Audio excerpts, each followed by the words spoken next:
معزز سامعین گرامی قدر، کل جس بات کا دیباچہ باندھا تھا اسی بات کو آگے بڑھائیں گے کہ کیا تم نے سمجھ لیا ہے کہ تمہیں بلا سبب پیدا کیا گیا؟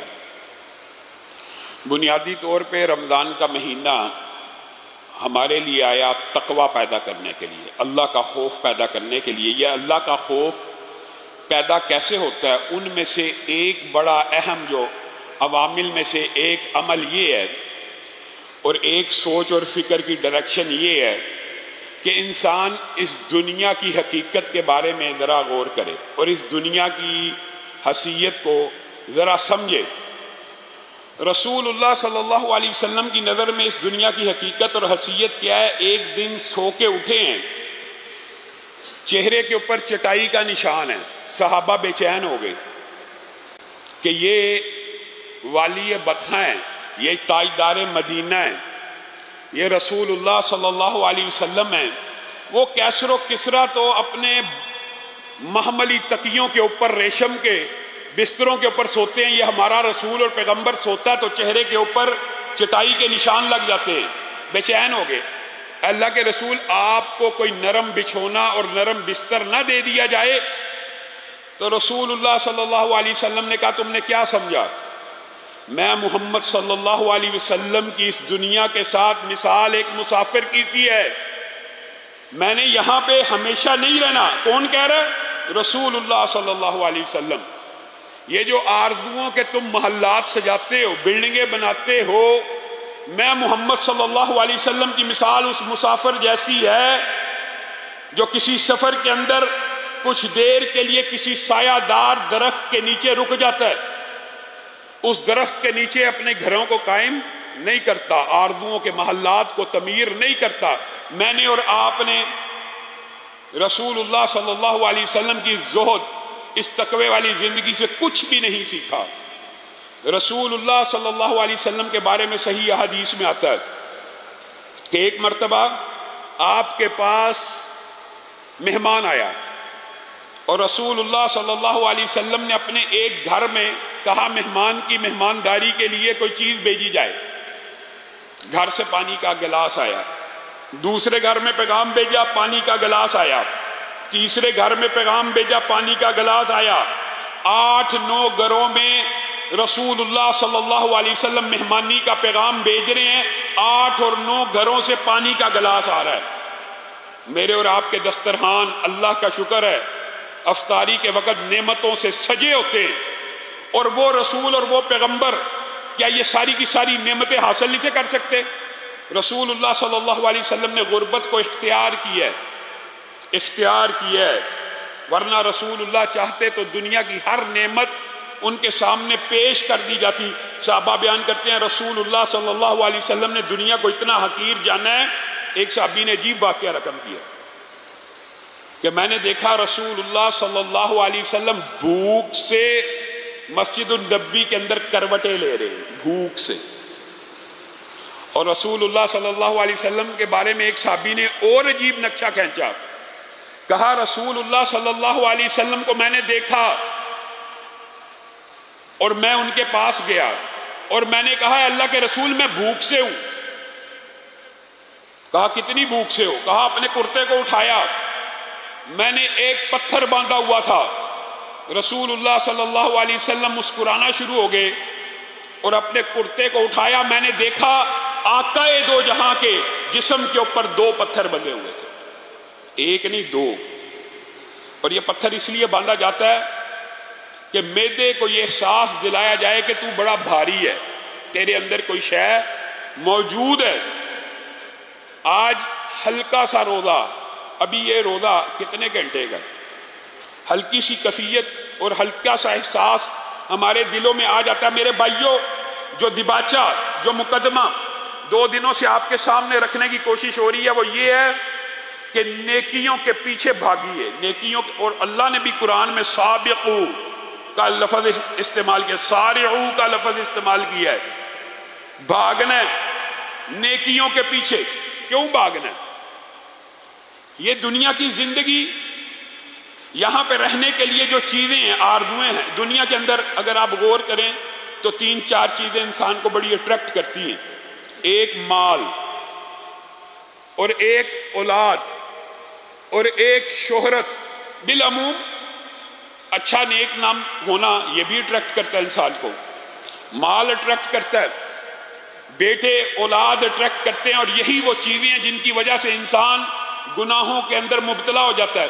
تو اللہ رب العزت نے کلام حمید میں ایک آیت کو نازل فرمایا جو ذہن میں آ گئی. المال والبنون زینت الحیات الدنیا والباقیات الصالحات خیر عند ربک ثوابا وخیر عملا.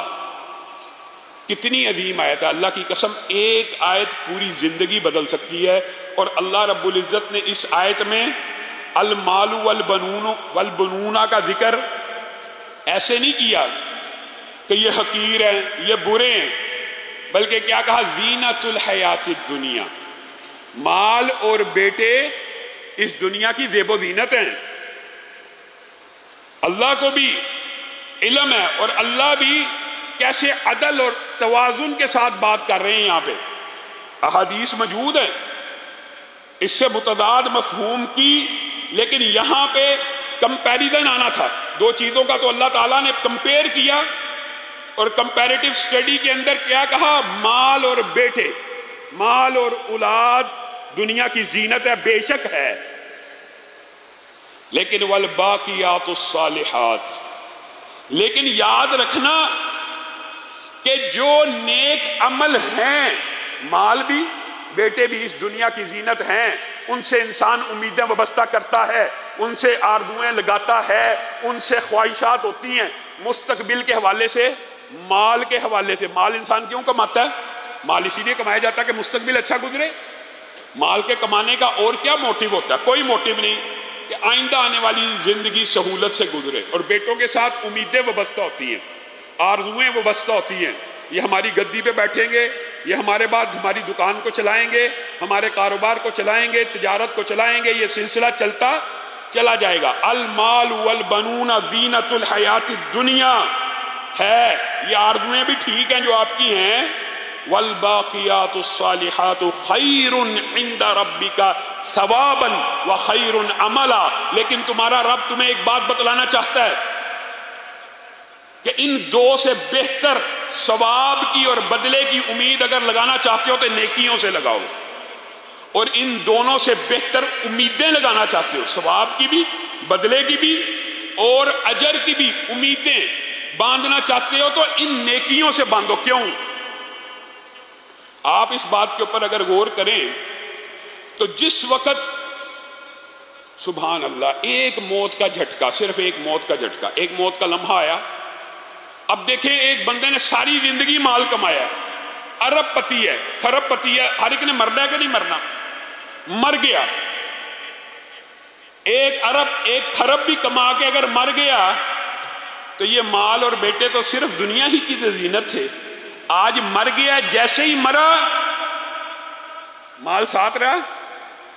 ارب روپیہ بھی کمایا ہو ایک بندے نے، خرب روپیہ بھی کمایا ہو، جیسے ہی مر گیا مال اس کا باقی رہا. کس کا ہو گیا؟ پیچھے رہنے والوں کا، وارثوں کا ہو گیا. وہ پورے کا پورا مال جو دنیا کی زینت تھا، جیسے ہی تو مرا تیرا نہیں رہا. والباقیات الصالحات، ہاں وہ تیرے ساتھ رہنے والی ہیں، وہ چیزیں جو تو نے دنیا میں نیکیاں کمائی ہیں. اللہ کی قسم جتنے مرضی پیسے کما لو، ایک روپیہ بھی ساتھ لے کے نہیں جا سکتے. صرف وہ پیسے ساتھ جائیں گے جو اللہ کے راستے میں دے کے جا رہے ہو.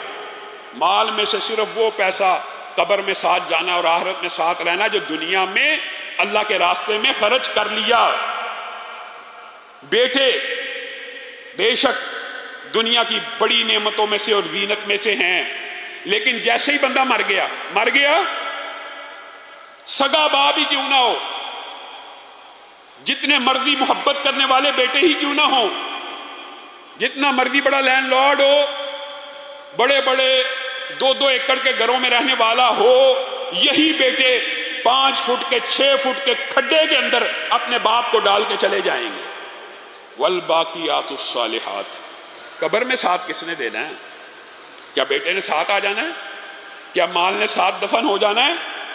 یہ جو باقیات الصالحات ہیں یہ اللہ کے ہاں بہترین ثواب کی امید اگر لگانا چاہتے ہو تو ان سے لگاؤ، اور یہی تمہارے لیے بہترین مستقبل کی پلاننگ کے اندر، اگر آپ کی مستقبل کی پلاننگ میں دنیا کی بات کی زندگی شامل نہیں ہے اور نیکیاں شامل نہیں ہیں، اللہ کی قسم یہ مال، یہ بیٹے، یہ دولت تمہارے کام نہیں آ سکتی۔ اور نام جیسے ہی بندہ مرتا ہے، جیسے ہی بندہ مر جاتا ہے، نام بھی اسی لمحے ختم ہو جاتا ہے۔ میت آ رہی ہے، میت کو نہلایا جا رہا ہے، میت کب پہنچے گی، میت کو کب دفنایا جائے گا، جتنا مرضی بڑا نام ہو، جتنا مرضی بڑا نام ہو، اسی دن میت میں منتقل ہو جاتا ہے۔ ان تین چیزوں کے پیچھے انسان بھاگتا ہے، اور اللہ رب العزت نے کیسی خوبصورت یہ آیت نازل فرمائی۔ بیٹے، مال بے شک دنیا کی زینت ہیں، لیکن رہنے والی ہمیشہ کے لیے اگر کوئی چیز ہے تو وہ کیا ہے؟ نیکی ہیں۔ ایمانداری سے بتائیے، ہم میں سے ہر ایک نے وہ غار کا مشہور واقعہ سنا ہے؟ مال ہر جگہ کام نہیں آتا، میں قسم کھا کے کہتا ہوں، مال اور بیٹے، نام اور شہرت ایسی بے شمار جگہیں ہیں جہاں پہ کام نہیں آتی، کام آتی ہے تو اللہ کی قسم نیکی آ جاتی ہے۔ اور یہ ہمارا عینی مشاہدہ ہے، آپ کی زندگی میں بھی یہ بے شمار عینی مشاہدہ ہوگا۔ اور اگر کسی کی زندگی میں مشاہدہ نہیں ہے تو رسول اللہ صلی اللہ علیہ وسلم نے مثال دے کے بات سمجھا دی ہے۔ سفر میں ہے، بارش ہو گئی، طوفان آ گیا، پناہ لینے کے لیے ایک پہاڑ پہ چڑھ گئے، ایک چھوٹا سا غار ہے، اندر چلے گئے، طوفان تیز ہے، ایک پتھر اس غار کے منہ کے اوپر آ کے لگ گیا۔ اب اتنا بھاری برکم پتھر ہے، مال کام آ سکتا ہے؟ بیٹوں نے آ کے بچانا ہے، کیا چیز کام آئی ہے؟ سب کو پتا یہ واقعے کا، غار کا واقعہ، تینوں نے اپنی اپنی نیکی کا واسطہ دیا۔ اللہ یہ کام اور یہی نیکیاں کل قیامت کے دن بھی کام آئیں گی، اس دنیا میں بھی کام آنی ہے اور آخرت میں بھی کام آنی ہے۔ اور اگر آپ صرف اس نیکی کی بات کریں تو ذہن میں وہ واقعات کا تسلسل آتا جا رہا ہے۔ امام ابن قیم نے ایک بڑا خوبصورت قول نقل کیا ہے، اور امام ابن قیم نے کہا اگلی کتابوں میں، یعنی سابقہ کتابوں میں، اس قرآن سے پہلے سابقہ امتوں میں اور سابقہ کتابوں میں یہ بات لکھی ہوئی ہے۔ کتنی عجیب بات ہے کہ اللہ رب العزت کی رحمت اس بندے کے اوپر غالب آ جاتی ہے جو بندہ نیکیاں کرتا ہے۔ جو بندہ نیکیاں کرتا ہے اللہ کی رحمت اس کے اوپر غالب آ جاتی ہے، اور اللہ رب العزت اس سے راضی ہو جاتے ہیں۔ اور جو اگلی بات ہے وہ سمجھانا مقصود اور مطلوب ہے۔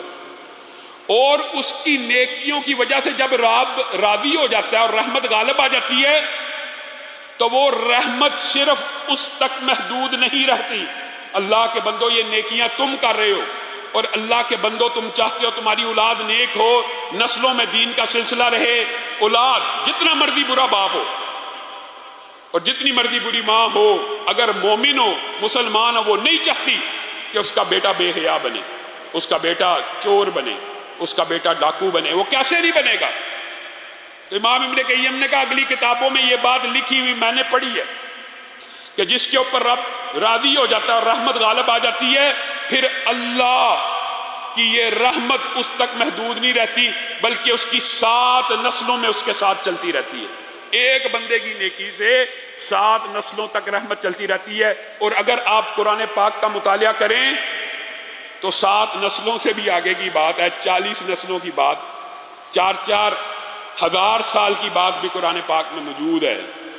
وَإِذْ يَرْفَعُ إِبْرَاهِيمُ الْقَوَاعِدَ مِنَ الْبَيْتِ، وَإِسماعیل کا آپ نے سارا کا سارا واقعہ پڑھا ہوا ہے۔ ابراہیم اور اسماعیل نے جب خانہ کعبہ کی تعمیر کی اور اس کو بلڈ کر رہے ہیں اور اس کو بنا رہے ہیں اور اللہ سے دعائیں کر رہے ہیں اللہ قبول فرمائی، اللہ کو یہ نیکی کیسی پسند آئی؟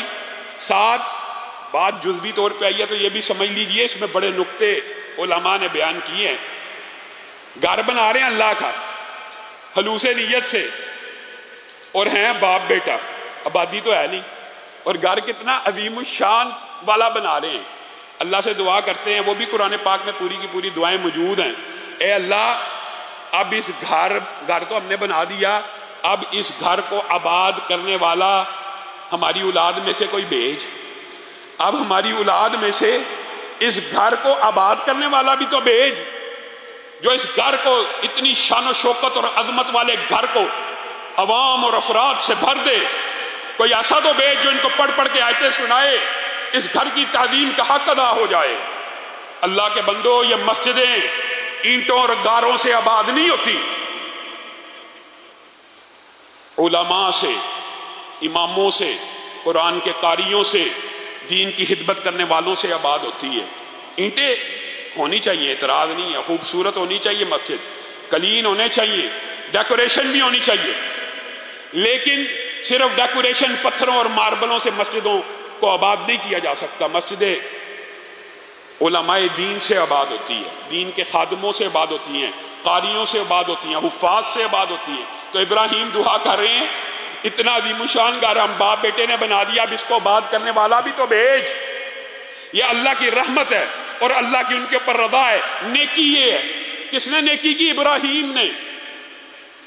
نیکی کس نے کی؟ اسماعیل نے۔ اور اللہ نے نیکی کا بدلہ 7 نسلوں تک دیا۔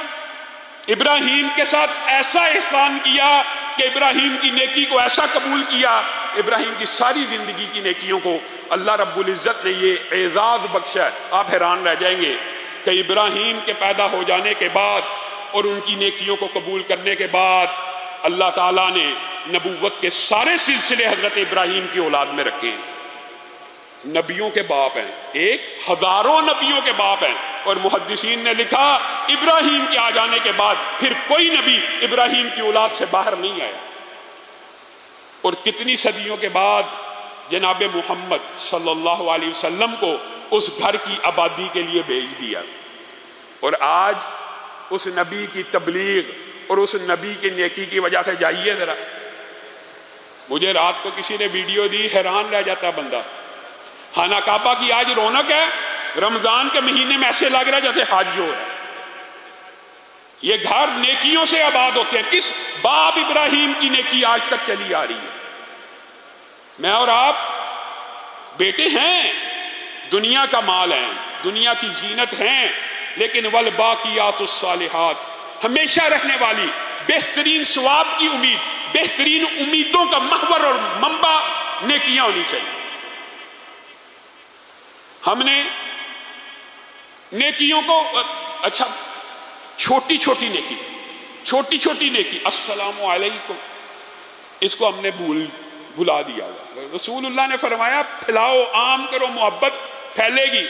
ہمیں کچھ نیکیاں ایسے لگتا بڑی حقیر ہیں۔ اللہ کے بندوں، نیکیاں حقیر نہیں ہوتی، نیکی ہوتی ہے، اور اللہ کو جب پسند آ جائے تو اس کا اجر و ثواب اللہ جتنا جی چاہے دے دیتا ہے۔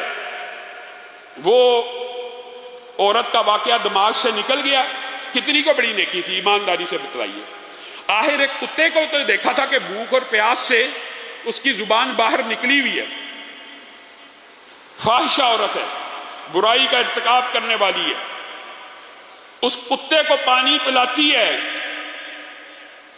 بظاہر آپ کو یہ نیکی چھوٹی لگے گی، پتہ نہیں، لیکن اس وقت اس عورت کے دل میں کیا جذبہ اور کیا ترحم کے احساس اور کیا اللہ کی مخلوق کے لیے رحمت کے احساس بیدار ہوئے ہوں گے کہ پوری تگ و دو کے ساتھ کنویں میں اتر کے اس کے لیے پانی بھرتی ہے اور اس کو پانی پیش کرتی ہے، کتا پانی پی لیتا ہے۔ اللہ کل قیامت کے دن اس عورت کے ساری زندگی کے گناہوں کو ایک طرف رکھے گا، اس پانی کے چند گھونٹوں کو ایک پلڑے میں ڈالے گا۔ میں نے اور آپ کوئی بندہ نیکی کا کہا، اور چھڈو یار ہے،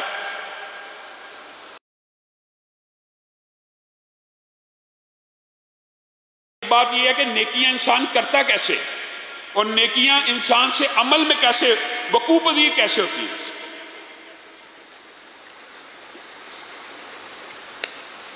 اس کے لیے پہلے دن آپ کو کہا تھا ارادے باندھنے پڑتے ہیں، نیت کرنی پڑتی ہے، اور جب پھر بندہ نیت کر لے تو نیت کرنے کے بعد فی الفور اس کے اوپر عمل کرنے کی کوشش کرے، ورنہ نیکی کے رستے میں بہت بڑی رکاوٹیں شیطان کھڑی کرتا ہے۔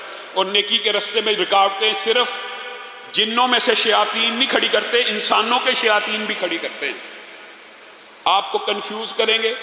ایک تو شیطان وہم ڈالتا ہے نا، یہ نیکی نہ کرنا، خاص طور پہ انفاق فی سبیل اللہ کے حوالے سے تو 1 روپیہ اگر آپ خرچ کرنے لگیں تو 70 شیاطین آپ کے ارد گرد جمع ہو کے آپ کے ذہن کو گمراہ کرتے ہیں. بجلی کا بل، سوئی گیس کا بل، ملازموں کی تنخواہیں، یہ خرچہ، راشن، آٹا، چینی، چاول، دال. جب آپ نے اللہ کے راستے میں نیکی کرنی ہے اسی وقت یہ سارے خیالات آنے.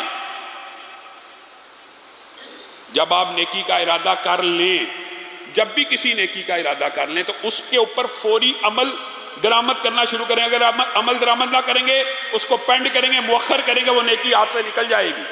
یہ بات بھی یاد رکھیے گا. ایک نیکی اگر ذہن میں ارادہ پختہ ہو گیا میں نے یہ نیکی کرنی ہے، پھر کر گزریے، پھر اس کو ٹالیے نہ. یہ بھی عربی کی اصطلاحات اور محدثین نے اس کے اوپر تفصیل سے لکھا. جو بندہ نیکی کے ہر کام کو پینڈ کرتا رہتا ہے وہ نیکی تک پہنچ ہی نہیں پاتا، پھر پہنچ ہی نہیں سکتا. بڑے لوگ ہوتے ہیں جو ارادہ کرتے ہیں کہ میں یہ نیکی کروں گا، اور ارادے کرنے چاہیے، ارادے باندھنے چاہیے. ارادہ کرنے سے بھی اجر و ثواب ملنا شروع ہو جاتا ہے. ارادہ کرنے ہی سے نیکی آسان ہوتی ہے، نیکی تک بندہ پہنچتا ارادے سے ہے. لیکن اگر ارادہ کرنے کے بعد ہر دفعہ نیکی کو پینڈ کرتے رہیں گے پھر آپ نیکی تک نہیں پہنچ سکیں گے. اور کسی بھی نیکی کو آپ نے حقیر بھی نہیں جاننا اور کسی بھی گناہ کو بھی حقیر نہیں جاننا. بات آئی ہے ضمنی طور پہ تو رسول اللہ صلی اللہ علیہ وسلم کی وہ احادیث ذہن میں رکھیں. اس قبر والے کو عذاب ہو رہا ہے کس وجہ سے؟ پیشاب کے چھینٹوں کی وجہ سے. کتنی چھوٹی بات ہے، احتیاط ہی نہیں ہے.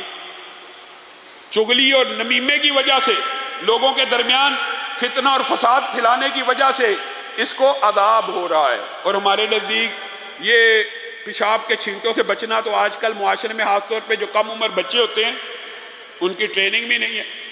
اتنی معمولی برائی جس کو آپ معمولی سمجھتے ہیں، جب انسان اس کے اوپر مداومت کرنا شروع کر دیتا ہے تو وہ بھی گناہ کبیرہ بن جاتا ہے. یہ نیکیوں کا جذبہ کیسے پیدا ہوگا؟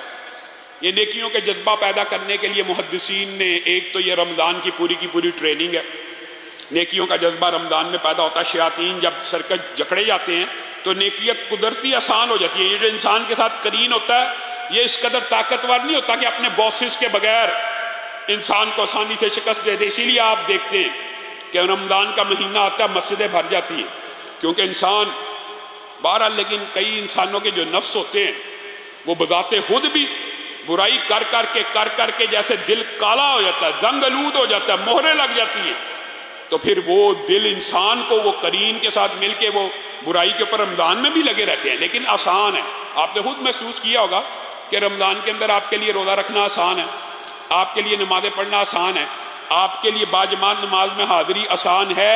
یہ اس وجہ سے ہے کہ اللہ رب العزت نے یہ ایک موقع آپ کو ٹریننگ کا، تربیت کا دیا ہے. ایک تو یہ موسم بہار ہے نیکیوں کا اور نیکیوں کی طرف جانے کا اور اپنی اصلاح کا، اور دوسرے دو جو طریقے ہیں انشاءاللہ ان طریقوں کے اوپر بھی آپ کے سامنے گفتگو کریں گے اور چاہیں گے کہ یہ جو بڑی چھوٹی ہم نے برائیاں سمجھی ہوئی ہیں ان کو کیسے چھوڑنا ہے، جو چھوٹی نیکی ہیں ان کو کیسے اختیار کرنا ہے. ان میں سے 2 اہم باتیں بس آپ نے مد نظر رکھنی ہے. ایک یہ ہے کہ اس دنیا کی محبت کو دل سے اگر انسان حقیقی معنوں میں اس طرح نکال دے، جو میں نے آپ کے سامنے شروع میں بات رکھی کہ انسان کو مال سے، بیٹوں سے اور نام سے بڑی محبت ہوتی ہے، اس کی بھی ایک مثال سمجھ لیجیے. پھر اس بات کی طرف آئیں گے اور انشاءاللہ اس حوالے سے کل گفتگو کریں گے. وہ مثال یہ ہے، آپ دنیا کے اندر جو بھی کام کریں نیک نامی کا، انسان کے دل کے اندر یہ خواہش ہوتی ہے کہ میرا نام نیک ہو، میری نیک نامی ہو، مجھے اچھے نام سے پکارا جائے. اور یہ خواہش رکھنا بری نہیں ہے، اگر اس میں ریاکاری نہیں ہے تو یہ خواہش بری نہیں ہے، بلکہ یہ خواہش انسان کو بہت سے گناہوں سے بچا دیتی ہے. اور یہ خواہش رکھنا کہ اللہ میں لوگوں کے سامنے میرے عیوب کی پردہ پوشی فرمائی اور لوگ مجھے نیک جاننے، نیک ماننے، یہ خواہش بھی نیکی کی ہی خواہش ہے. لیکن اللہ کے بندو، اگر آپ یہ نیک نامی چاہتے ہو کروڑوں لگا کے، اربوں لگا کے، اور پوری لائف کو ایک خاص پیٹرن پہ سیٹ کر کے، خاص طور پہ جو دنیا دار لوگ ہوتے ہیں ان کی نیک نامی اور شہرت کے لیے تو لاکھوں کروڑوں روپے لگتے ہیں. لیکن اگر آپ اور میں ارادہ کر لیں کہ میں نے اور آپ نے نیکیاں کر کے نیک نامی کمانی ہے، تو اس نیک نامی کا کیا کہنا جس کے بارے میں رسول اللہ صلی اللہ علیہ وسلم نے فرمایا کہ بندہ نیک عمل کرتا رہتا ہے، نیک عمل کرتا رہتا ہے، نیک عمل کرتا رہتا ہے، یہاں تک کہ رب کو محبوب ہو جاتا ہے، اور رب اس کے نیک عمل کی وجہ سے، نیک عمل کی وجہ سے، نیک عمل کریں گے تو رب کا محبوب بنیں گے۔ ہم نیکیوں کو چھوٹا چھوٹا سمجھ کے کہتے ہیں یار یہ بھی چھوٹی نیکی ہے، السلام علیکم بھی کہنا ترک کر دو جی، صفوں کو ملانا بھی ترک کر دو جی، پاؤں کے ساتھ پاؤں ملانا بھی ترک کر دو، اور یار فاصلے پہ کھڑے ہو جانا بھی ٹھیک ہے، ٹہنوں کے نیچے بھی شلوار کر، یہ چھوٹی چھوٹی نیکیاں، ان کو ترک مت کیجئے، اللہ کی قسم ان کو ترک مت کیجئے۔ یہ چھوٹی چھوٹی نیکیاں بہت بڑی کامیابی کا دین ہے، اتنی بڑی کامیابی کہ رسول اللہ صلی اللہ علیہ وسلم نے ارشاد فرمایا بندہ نیک عمل کرتا رہتا ہے یہاں تک کہ اللہ کو محبوب ہو جاتا ہے، اور اللہ رب العزت جیسے ان کی شان کو لائق ہے عرش عظیم پہ اعلان کرتے ہیں، فلاں ابن فلاں سے اعلان ہوتا ہے۔ رسول اللہ کی بات میں کوئی جھوٹ اور شبہ ہو سکتا ہے؟ اللہ آسمان کی بلندیوں سے اعلان کرتے ہیں فلاں ابن فلاں سے اے جبریل تیرا رب محبت کرنا شروع ہو گیا، سبحان اللہ، تو بھی اس سے محبت کر۔ جبریل بھی اس سے محبت کرنا شروع کر دیتے ہیں اور فرشتوں کو کہتے ہیں تمہارا رب اور تمہارا سردار جبریل فلاں ابن فلاں سے محبت کرنا شروع ہو گئے ہیں، اے فرشتوں، اے آسمان کی مخلوقات، اس بندے سے محبت کرنا شروع کر دو۔ کس کو نیک نامی چاہیے؟ اس سے بڑی نیک نامی ہو سکتی ہے کوئی کہ آسمان کے مقرب ملائکہ اور فرشتے زمین پہ بیٹھے ہوئے اس حاکی مخلوق سے محبت کرنا شروع کر دیتے ہیں؟